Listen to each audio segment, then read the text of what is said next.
वंदे मातरम। मैं विजय ठाकरे आपका स्वागत करता हूं स्टेप अप एकेडमी पर। आज हम लोग बात करने वाले हैं क्लास 11th के जो मेरे स्टूडेंट्स हैं, मेरे दोस्त। मैं लेके आया हूं आप लोग कुछ खास। क्या है भाई कुछ खास में सफरनामा आज शुरू करने वाले हैं हम ट्रू और फॉल्स का। और ट्रू और फॉल्स अकेला ट्रू और फॉल्स नहीं है, ट्रू और फॉल्स विद रीजन है दोस्तों यहाँ पे। क्योंकि यहाँ पे एग्जाम में अब टीचर भी पूछने वाली है ट्रू और फॉल्स। बताओ ट्रू तो क्या कारण, फॉल्स तो क्या कारण, मतलब कि कॉन्सेप्ट तो स्ट्रांग करना पड़ेगा दोस्तों। इसके लिए मैं ऑलरेडी आपसे समरी डिस्कस कर चुका हूं, पूरा एंटायर चैप्टर डिस्कस कर चुका हूं। तो इस तरीके से हमारे यहां पे मार्क्स लाने की जो प्रथा है वो 100% स्टार्ट हो चुकी है। तो आइए आज का सफरनामा हम लोग दोस्तों स्टार्ट करेंगे। और सफरनामा में हमारा आज जो सब्जेक्ट हो गया, हमारा पूरा का पूरा टॉपिक जो हो गया, सब्जेक्ट टॉपिक जो है वो है ट्रू और फॉल्स। तो स्टार्ट करते हैं दोस्तों। यहाँ पे पहले हम लोग समझेंगे कि कंडीशन क्या है, तभी मैं इसको सही बोलूंगा, तभी मैं इसको यहाँ पे गलत बोलूंगा। बोलता है टोटल यूटिलिटी। हमारे दिमाग में टोटल यूटिलिटी आना चाहिए। क्या होता है? Sum total of all the utility is known as total utility. फॉर्मूले की बात करें तो u1 u2 u3 up to so on in terms of u in terms of n तक के ये इसका फॉर्मूला चला जाता है। tu is the some total of mu। बोला गया है कि tu जो है वो यहाँ पे mu का सम टोटल है। मतलब मैं यहाँ पे सिग्मा mu लिख दूं तो बिल्कुल सही होगा। बोलो हाँ या ना। बिल्कुल सही है सर यहाँ पे, क्योंकि mu का मतलब होता है one more additional commodity is known as marginal utility from all units of consumption of a commodity. क्या ये स्टेटमेंट सही है? बिल्कुल दोस्तों सही स्टेटमेंट दी गई है। तो आंसर क्या होगा दोस्तों? इसका ट्रू होगा। क्यों होगा? कारण की बात करें हमें, because marginal utility start from first unit. Marginal utility जो स्टार्ट होती है वो होती है हमेशा फर्स्ट यूनिट से and ends with the nth unit. कहां तक के जाती है? nth unit. भैया nth यूनिट मतलब चलती जाएगी ये। लास्ट यूनिट कह सकता हूं मैं इसको। Consumed by the consumer. किसके थ्रू होगा भैया? कंज्यूमर जब इसको कंज्यूम करेगा। So that tu is equal to sigma mu, मतलब sum total of mu is known as tu। यहां पे आंसर हमारा बिल्कुल सही है दोस्तों, और बिल्कुल कंफ्यूज होने की जरूरत नहीं है। आंसर भी हो गया और दूसरा यहां पे रीजन भी हमें कॉन्क्रीट मिल गया। नेक्स्ट हम लोग क्वेश्चन नंबर 2 पे आते हैं। क्वेश्चन नंबर 2 बोलता है total utility will increase even when marginal utility decrease. Total utility भी इंक्रीज होगी जब मार्जिनल यूटिलिटी डिक्रीज होगी। तो पहला रिलेशन ही हम लोगों ने ये पढ़ा था, जब टोटल यूटिलिटी कंटिन्यूअसली इंक्रीज होगा उस समय पे मार्जिनल यूटिलिटी डिक्रीज होगा। और यहां पे उसके बाद जो रिलेशन बनता है वो बनता है टोटल यूटिलिटी मैक्सिमम और मार्जिनल यूटिलिटी मिनिमम। और मिनिमम का मतलब यहां पे होता है जीरो। इसको हम लोग बोलते हैं पॉइंट ऑफ सेटाइटी, या तो बोलते हैं इसको सैचुरेशन पॉइंट। तो ये जो स्टेटमेंट दिया गया है दोस्तों बिल्कुल सही दिया गया है, तो ट्रू बोलना पड़ेगा इस स्टेटमेंट को।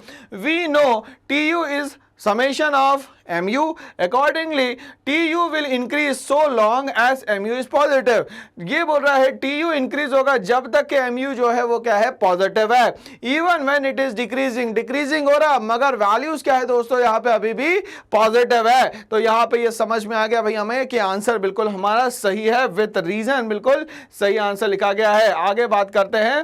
Total utility is maximum when marginal utility starts declining. ये बात सही लिखी गई है क्या? बिल्कुल गलत बात लिखी गई है।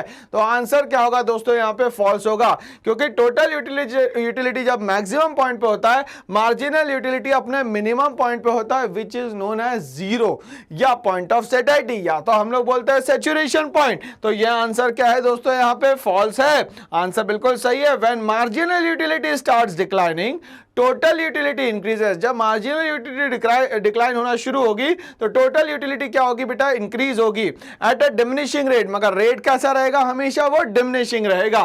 Total utility is maximum. Total utility जब अपने मैक्सिमम पॉइंट पर रहेगा when marginal utility is zero. इसके अकॉर्डिंग ये स्टेटमेंट सही है, और ये जो हमें स्टेटमेंट दी गई है वो क्या है दोस्तों? यहाँ पे गलत स्टेटमेंट दी गई है। तो चलिए हम लोग नेक्स्ट क्वेश्चन पे आते हैं भाई। क्वेश्चन नंबर 4 क्या बोलता है? Total utility starts diminishing, total utility भी अगर डिमिनिश होना शुरू हो जाए, when marginal utility begins to diminish, जब मार्जिनल यूटिलिटी भी डिमिनिश होने लग जाए, तो दोनों तो एक साथ कभी भी डिमिनिश होते नहीं है, ना तो कभी ये डिक्रीज होता है। तो आंसर दोस्तों हो गया यहां पे फॉल्स। क्या हो गया भैया? फॉल्स। अब हम लोग बात करते हैं कि what is the reason behind it, क्या कारण है कि इसको आप फॉल्स बोल रहे हो? टोटल यूटिलिटी डिमिनिशेस, कब डिमिनिश होगी? तो मैक्सिमम पॉइंट के बाद ये डिमिनिश होना शुरू हो जाएगी, बट ये यहां पे मार्जिनल यूटिलिटी नेगेटिव हो जाएगी क्योंकि जीरो के आगे पहुंच जाएगी। Only when marginal utility is negative, तो टोटल यूटिलिटी डिमिनिशेस तब होगी जब मार्जिनल यूटिलिटी नेगेटिव हो जाएगी। तो इसके हिसाब से आंसर जो है फॉल्स है और आंसर बिल्कुल सही है दोस्तों मेरा। नेक्स्ट क्वेश्चन पे मैं आता हूं। नेक्स्ट क्वेश्चन नंबर 5 कहता है marginal utility must diminish, marginal utility must diminish मतलब कम होते चले जाएगा, डिक्रीज होता हुआ चला जाएगा, गिरते चला जाएगा, as more and more standard units of a commodity are continuously consume. बिल्कुल सही बात है, मार्जिनल यूटिलिटी का मतलब ये होता है one more additional commodity consume by the consumer. एक एक कंजप्शन बढ़ाते चले जाएगा तो हर एक यूनिट पे एक एक बार क्या होता चला जाएगा, सेटिस्फेक्शन लेवल कम होता चला जाएगा। तो ये बात सही है या गलत है? मैं कहूंगा ये बात बिल्कुल सही है, तो आंसर जो है वो ट्रू होगा दोस्तों, बिल्कुल सही आंसर है। Marginal utility must diminish as more and more standard units of a commodity are continuously consumed. हर बार मार्जिनल यूटिलिटी डिमिनिश हो रही है, क्यों? क्योंकि यहां पे कंटिन्यूअसली कंजप्शन होता चला जा रहा है किसी पर्टिकुलर कमोडिटी का। This is in accordance with the law of diminishing marginal utility. But इसके पीछे एक बहुत बड़ा रीजन है जिसको बोलते हैं हम लोग लॉ ऑफ डीएमयू। जैसे जैसे कंजप्शन बढ़ेगा वैसे वैसे सेटिस्फेक्शन लेवल कम होता चला जाएगा। ये स्टेटमेंट बिल्कुल सही दी गई है यहां पे दोस्तों। आते हैं हम लोग अपने नेक्स्ट क्वेश्चन पे। क्वेश्चन नंबर 6 क्या बोलता है भाई? Measurement of utility. अब ये हमें तो ये पता है सर, यूटिलिटी को मेजर करने के लिए हमारे पास एक यूनिट दिया गया था जिसको कहा जाता था यूटिल्स। आगे क्वेश्चन देखते हैं, measurement of utility in cardinal numbers. अब देखिए क्वेश्चन थोड़ा सा चेंज हो गया, कार्डिनल नंबर दिमाग में आ गया होगा। कार्डिनल नंबर्स का मतलब वो सारी यूटिलिटी जो इन टर्म्स ऑफ नंबर हम लोग शो करते हैं उसको बोलते हैं हम लोग cardinal number. Is a serious limitation of utility analysis. क्या ये बिल्कुल सही है? बिल्कुल सही दिया गया भाई। यहां पे जो भी एनालिसिस होगा वो इन टर्म्स ऑफ नंबर होगा। आंसर बिल्कुल सही है, true. It is assume that consumer expresses utility in terms of cardinal number like 1 2 3 4। बिल्कुल सही बात करी गई है। This is a serious limitation of utility analysis. और ये तो सीरियस बात है भाई, क्योंकि हर चीजों को आपको नंबर्स में ही शो करना है यहां पे, because this assumption is wide away from the real life situation. कहीं ना कहीं रियल लाइफ सिचुएशन में पॉसिबल नहीं है, बट हम लोग कोशिश करते हैं जब भी हम लोग चीजों को पढ़े तो लाइफ की जो भी कंडीशंस होती है, रियल लाइफ सिचुएशन होती है, उससे हम लोग कनेक्ट करके यहां पे दोस्तों देखें। तो ये बहुत ज्यादा जरूरी है। तो आंसर बिल्कुल हमारा सही है और ट्रू आंसर है यहां पे। चलिए आगे बात करते हैं। Consumer equilibrium can be determined. Consumer equilibrium कैसे मालूम किया जाता है? Only if the law of diminishing marginal utility hold good. अब law of diminishing marginal utility में गुड्स को आप अगर होल्ड करके रखोगे तो ही आप कंज्यूमर इक्विलिब्रियम मालूम कर सकते हो। बिल्कुल सही बात करी गई है। तो आंसर जो है दोस्तों यहां पे होगा ट्रू। क्या होगा दोस्तों? आंसर यहां पे ट्रू। क्यों? Because if the law of diminishing marginal utility, क्या होता है law of diminishing marginal utility? किसी एक कमोडिटी का कंटिन्यूअसली कंजप्शन जो है आपको सेटिस्फेक्शन लेवल कम करके देता है। बिल्कुल सही बात है। Does not hold good or if MU tends to increase, why should the consumer ever stop or reduce the consumption of any commodity? तो वो यहां पे कभी भी कंजप्शन को रिड्यूस नहीं करेगा अगर वो 100% कंटिन्यूअसली सेटिस्फाई होता चला जा रहा है। बट लॉ ऑफ डीएमयू कहता है कि अगर आप किसी चीज का कंटिन्यूअसली कंजप्शन करोगे सेटिस्फैक्शन लेवल हमेशा कम होता चला जाएगा। तो आंसर हमारा ट्रू बिल्कुल सही है भाई, ठीक है ना। चलिए बोलता है कंज्यूमर स्ट्राइक हिज इक्विलिब्रियम। कहां पहुंच गया भैया? एक इक्विलिब्रियम पॉइंट पे पहुंच गया जब mu x upon price of x जो बराबर हो जाएगा mu m के बराबर in case of two commodity.